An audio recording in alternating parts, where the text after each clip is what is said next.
Ladies and gentlemen, welcome to the People's Choice Podcast for episode 46. And I'm here with a very special guest. I'm here with Darrin Charles.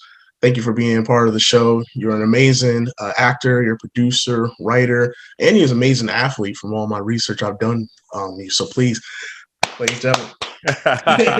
Alvin, man, what an introduction. I really appreciate that. And even hearing that is like, wow, really? I guess I got all those hyphenates there, but this is great. I'm happy to be talking with you.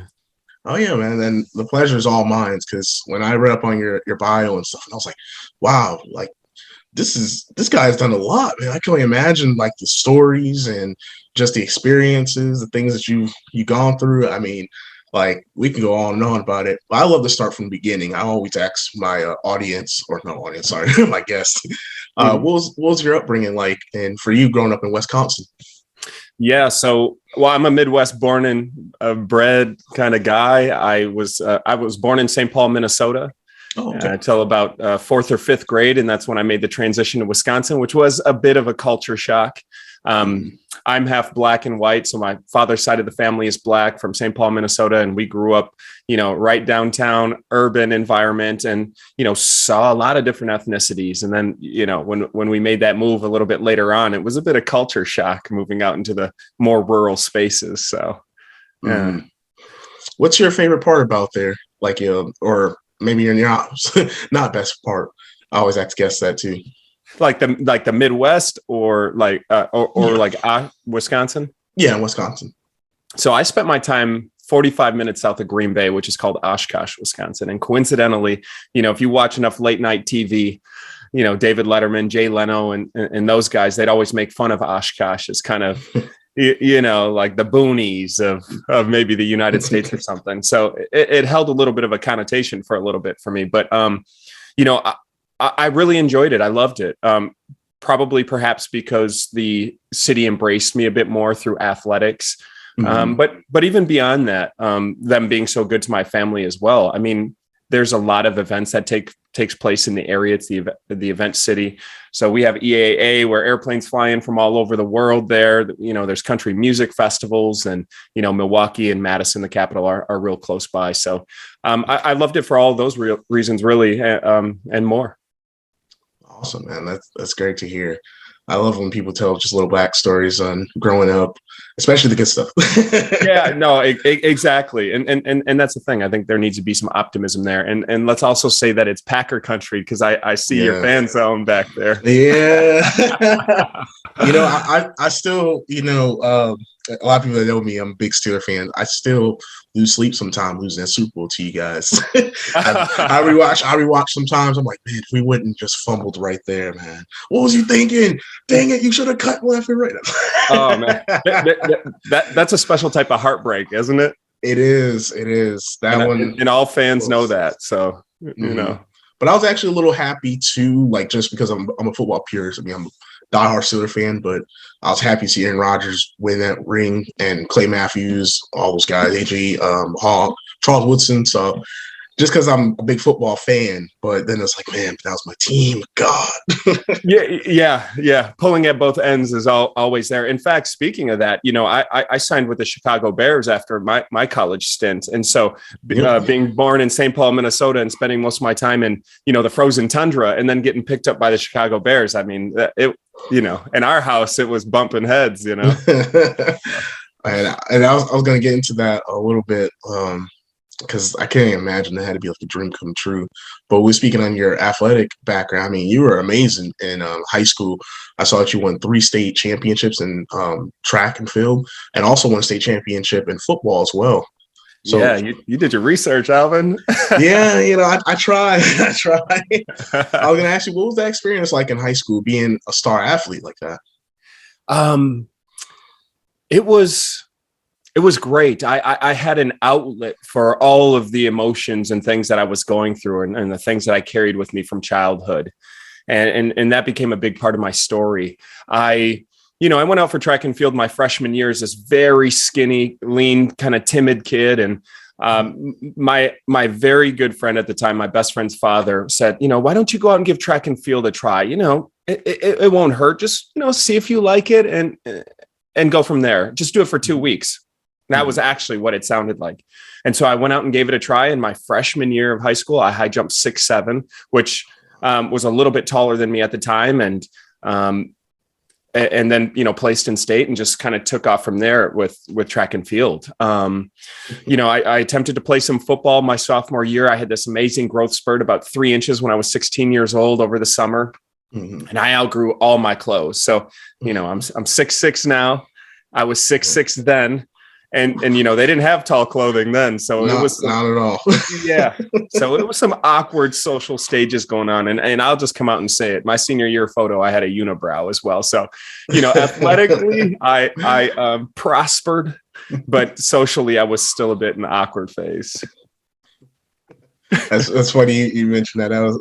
That's hilarious. And that growth spurt, man, that is a amazing growth spurt to get that tall. And it's funny that when you're saying that you went to become, like a track star, but it was really just almost like a 2-week process. Like, just give me 2 weeks, and then you went on to dominate and do so well, man. That's amazing. Yeah, and I think it also is a testimony to the power of trying new things, as well as people supporting you. It's people seeing things in you that perhaps you can't, because I really don't know what he saw in me in order for me to give that a try. But, I'm certainly grateful. And I went on to, get invited to Junior Olympics in track and field my senior year, and then, get the opportunity for scholarship. So it's, you just never know what something new can bring to you. So that's the good lesson in there. Definitely. And speaking of scholarships, you went to the Wisconsin University. How did you know Wisconsin was the school for you? Man, another wonderful question.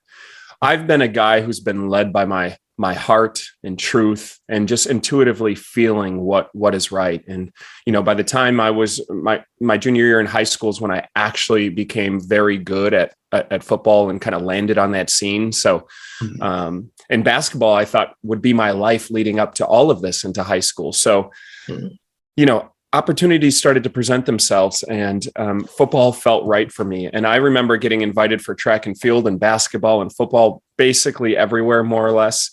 And when I went on my first visit, it was actually at the University of Wisconsin, and it just really felt right. And maybe it was my Midwest upbringing. We had an iconic coach in Barry Alvarez, who just recently retired as our athletic director after a very storied career. And so that, yeah. And that's amazing. And I'm glad you went with your gut feeling. And I've interviewed a few athletes here on my show, so it's always interesting to see what they're like why they chose that school, because some have a long list of colleges that's just throwing everything, promising them the world. Then you got some that probably only had one school offer them, but then they did so well at that school. So that's amazing though. Yeah. That actually reminds me of something else. I remember there were some other schools around the country, and I won't say who they were, but they were, those big schools at the time. And, talent hadn't really dispersed at that point. You had in the Midwest, it was Michigan State had iconic teams, and you had Tennessee when Peyton Manning was around and some of these guys. So I actually looked at the graduation rate for their athletic program, specifically their football program. And this 1% rate made me shift my decision away from one school and bring it a bit closer to home, which was the Midwest. I had a single mother raising myself and 2 other boys. So it was just that little bit of awareness shifted everything. So. And I'm glad you actually touched on that, because sometimes as athletes, and I used to be a former athlete, not to your level or nothing, but hey, it's sometimes okay though. We're the same breed. True that. I mean, yeah, it never leaves you. It's still in there. That's right. I'm just competitive in a different field now. But and that's what it takes to transition afterwards. But we'll get into that. Go ahead. Yeah, I was just gonna say. Now I forgot I was gonna say. Oh man, but I know we were talking about like athletics and the graduation rate. That's amazing, because sometimes as an athlete, we're not even thinking like. Sometimes we just think like, okay, yeah, we're gonna go to high school, dominate, go to college, dominate, then go into the pros, dominate. Like we're not even thinking. And the fact that you was like, well, let me check the graduation rate, like that's amazing. And I think more athletes should definitely do that instead of think about, oh, it's gonna be all sunshines and rainbows when you get there. Yeah, and that's the kind of duality of that double-edged sword, because in order to make it to that level, you got to want it so bad that your vision is so narrowly focused that maybe you're just thinking about one rep at a time, one opportunity at a time, and how can you make one little adjustment to get better. And with that narrowed focus, sometimes it's hard to see the bigger picture. And I would say I benefited from just having maybe the door cracked open ever so slightly for me just to consider some other things. And that really benefited me. And, that's also something I want to impart to other people, because, and especially athletes that are in transition, it's, the window isn't very wide for you to be successful. I think, what is it? 3% of student athletes or whatever will make it to the pros, or maybe even football players. And then you think about who's going to make it past the average 3 to 4 year window for the NFL alone. And then to make it to the Hall of Fame is an even smaller percentage of the original percentage. So I think it's like 1%. Yeah. Yeah. So it's not to deter you, because dreams are important. I think you really have to go after that. And I think it also makes you into a certain type of individual and elevates your life. But just to have the tools just to keep that door cracked is everything, Mm-hmm.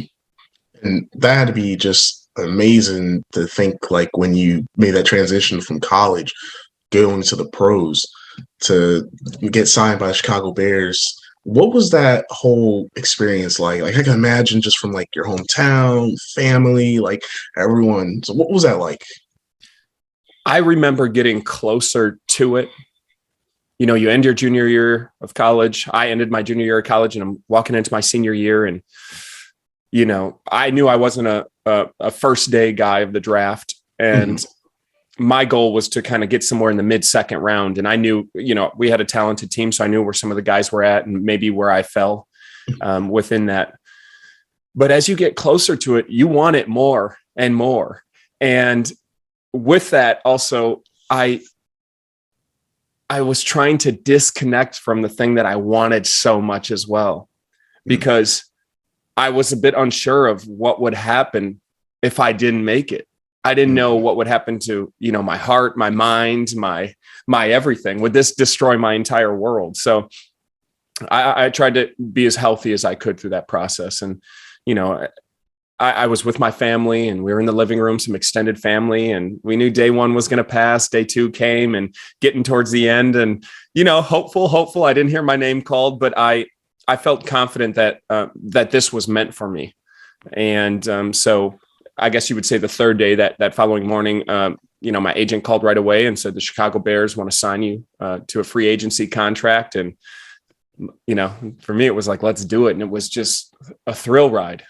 It was like relief. It was like, thank God. It was, my family had sacrificed so much. Members of my community had given so much to not only my family, but myself. And, I didn't want to let a lot of people down. And thankfully I was able to get there and touch it, So I can't even imagine that experience. That had to be just like a roller coaster. And I'm real proud of you for even making it to that level, because that is a very, very hard thing to do. What advice would you give to young athletes to make it to like the pro level, or even maybe the college level? Because some athletes struggle even to get to that level. I would say that it's important to have a dream, the dream. You want to hold that vision at all times, because obstacles are going to come, but it's about how you move through those obstacles while remaining committed to the vision. So that's the bigger picture thing. The other piece to that would be to commit to improvement, have a willingness and a will to move forward. And you'll see a lot of athletes develop that. And sometimes that's why we call them warriors, and why they go to battle. And it's because there's a desire, which is the willingness. And that's a gentle movement forward. But the will means against all odds, you'll push through. And then I guess another great tip would be, focus on what you're able to do in the moment. When you're in the gym, you get one rep to be better. When you're watching game film, it's find that one piece of critique that you can adjust and get better. So it really comes down to moments that lead up over time. So you just got to be focused. Some great advice right there. Thank you. Thank you for sharing that. Mm-hmm. I hope it changes someone, because I get I used to coach football a little bit too. So I have some those guys. Yeah, they watch my show. So I think a lot of them definitely take that to consideration. Great. Yeah. Do you have any? Are you still involved? I actually, once COVID hit, we had to take a break from coaching, but they're actually bringing the program back. So it's been like a year and a half now since. So I'm actually trying to get in. Hopefully I can, but with my schedule, it's kind of looking like I may not be, but I'm going to support them as much as I can. Great. Volunteer anywhere I can as well, like around my area. I love coaching football. I just love football in general, but just the game itself, man, it's brought so much joy and happiness and purpose in my life and many others, and teaching the young guys that I was teaching, learning from my mistakes. So and when you give, it lifts you up too, right? And you see the value that you have in the world, and those young eyes see that in you, and that's a great reciprocating feeling. So that's really great. It is one of the things, like, I never will forget this feeling. It was my first year coaching. I was coaching recreation. It was the 11 and 12-year-old. And I remember day one of just all the nerves and just seeing the players and the way they just didn't know what they were doing, or, you could see it, like some potential there, but just wasn't there yet. And the feeling I had at the end of the season, we won our last game. We did great. The transformation of how the players, like, they're just firing all cylinders. Like, it's just an amazing feeling. Wow, these kids are really hitting their stride. They're really doing it. Like, this is amazing. Like, I've seen it, but just all like the weeks of just preparation and good practice, bad practice, and then seeing how they blossomed into that player. I mean, it's a crazy feeling. I can't explain it. Yeah. Utterly rewarding is what it sounds like. And what I like about what you said is that, you put this effort and work into something, whether you're the athlete or the coach, but you do it in community and you do it as an individual. And as you work at it and you get that guidance and you get supported, you can see tangible change over time, because oftentimes we can't see how we change as individuals. Usually it takes other people outside of us. And, usually we say that in dating relationships or in friendship scenarios. So that's why it's important to be surrounded by the right people. But athletics really lets you see how quickly you can change as a person. And I find that to be incredible as well. True that. So after that, you went on to transition from the Bears to an acting career. How did you know, like, it was time to transition? Because from what I was doing my research on you, you still had many offers from either Arena League and other leagues that want to get you to play. I had somewhere along the line made a decision in my athletic career that it would be all or nothing. And that commitment had to remain for me to get to that level, which I touched on a little bit earlier, that single-minded focus. As I started getting closer to the dream and actually touching the dream, I realized that there was perhaps more to my life, or life in general, that I hadn't explored. I felt so successful in that I had all these medals from track and all these accolades from, football, being, the Wisconsin State Player of the Year my senior year, and a first team All-State offensive player as a wide receiver, and first team All-State defensive player as a free safety. So I was just kind of collecting these achievements, but they were outside of me a bit. And I had this underlying feeling of, well, who am I? And is this success? And is this maybe all there is for me? These questions got a little bit more clear for me as time progressed. But when I got to the NFL, I realized that there was more, and I was willing to roll the dice to be truthful to my own personal truth and see what was out there. And then that set me on a journey of understanding and trying to unwind some of the aspects of who I was to bring this new inner life forward. So I know that that's a lot, and it maybe sounds a bit poetic, but I'm just really trying to paint a picture here. No, I mean, because it's just mind blowing. Like I can't even imagine like the nerves because like being an athlete, like that's kind of like sometimes all we see is like the pros, and then like sometimes we don't even think about life after football until maybe an injury or until there's no more opportunities. But yet you were already thinking about like, man, I have all these accomplishments and I want to try this like that. That's amazing. I applaud you 100% for that. I think that, thank you. And I think that comes from trying to self-direct my life to the best of my ability, knowing that I was insufficient in a lot of areas and unprepared as I was moving into newer and newer stages and wanting to be successful. So it left me kind of peeking into the future a bit more, perhaps, than other people. There might be some people that would say, oh, well, therein lies your problem. You didn't stay as focused as you said you needed to be. Right. But I think that we have to have an awareness for what's to come. We have to take in the new information that's being delivered to us so we can make the right decision in the right moment to course correct where we want to head, because life just isn't a linear thing. And so then after, making that decision and commitment that I would put sports behind me, then I had to have the tough conversation with Mom. Yeah. I was going to ask, like, was your family very supportive of your decision? No, quite honestly, I think people's minds were blown. In one way, I knew I had purposefully walked away from sports, and but the media says cut from the team, or another article say Darrin Charles retired. So from that point, it became about managing expectations. That phone call to my mother was one of the most difficult conversations I have ever had in my life. I had the weight of what I felt was my mother and my family's hopes and dreams on me. I had, the community at large, coaches from high school all the way up in all these sports, including my university coaches. It was just, there was a lot of reasons to not make a decision that was truthful to me. But I felt that I had no other way through but to have some difficult conversations there. And it was maybe at least 2 months before my mother and I really spoke. Wow. After that.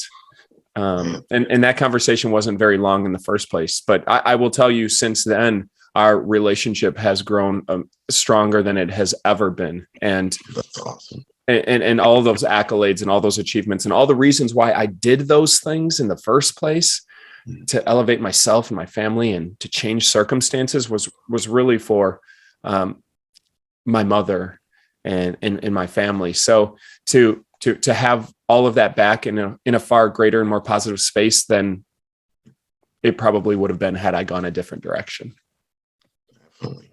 That's great to hear. I'm glad that your guys' relationship is better than ever, because that was actually one thing I was thinking. It's like, man, I can't imagine having that conversation with my parents, and I'm glad you touched on that. Thank you, Darrin. I appreciate that. Yeah, I think people can grab some wisdom from that. And this is what I talk to student athletes about and impart this wisdom. And I think that it's difficult transitioning anyway from athletics out to, acting or normal life in general. And, life is a fight. It's a fist fight anyway. So, but I think there's space there for more athletes to turn around and come in and take charge of the community and help guide some people, because I personally believe that, athletes and our military vets, our warriors, are most equipped to be successful leaders in life if we can support them through that transition and help them cultivate that inner life, whether they're in college to catch up to, the other students who'd focused on academics forever.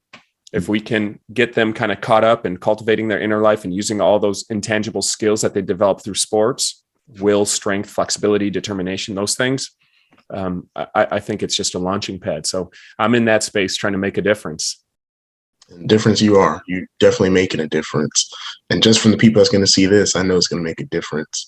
Who are some of your idols that you looked up to in the film industry, or actors, or actresses? Yeah.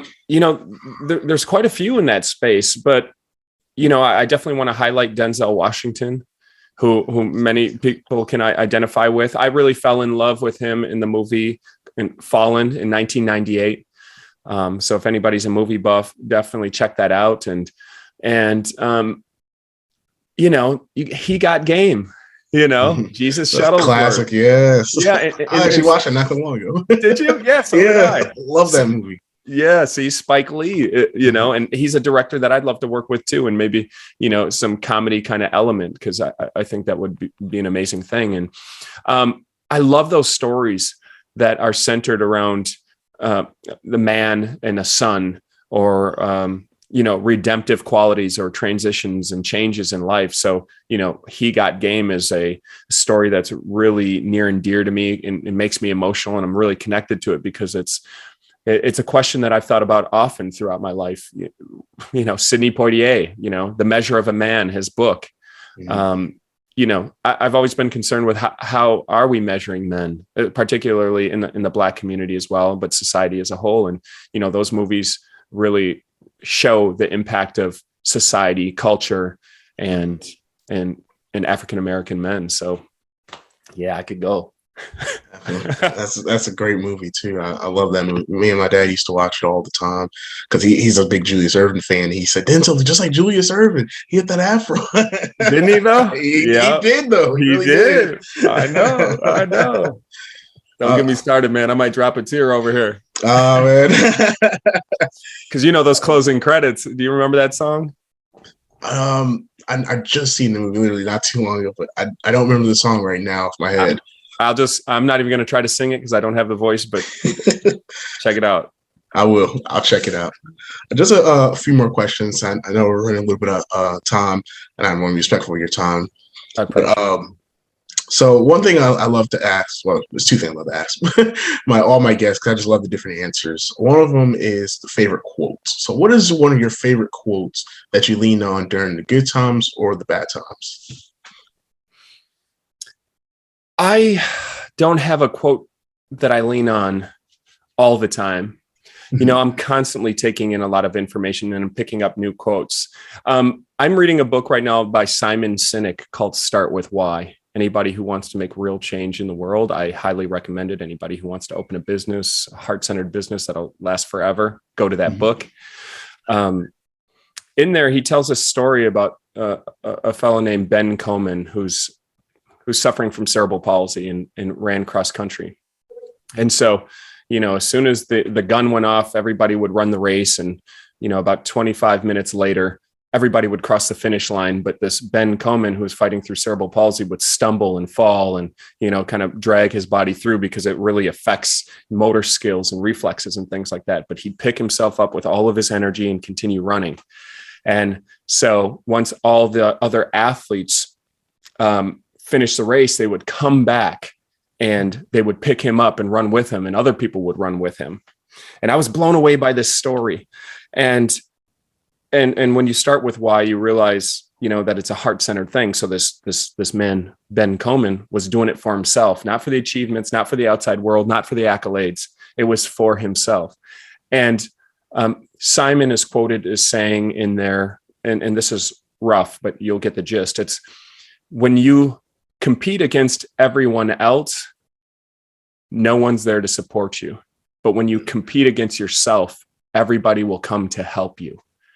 And that's a good one. Yeah, that blew me away last night. It might have been 11:30 last night, and I put my hands on my head, and I was just like, whew.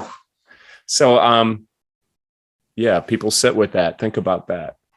That's a good one right there. I like that one a lot. So what are some current projects that you're currently working on? Can you imagine how busy you must be?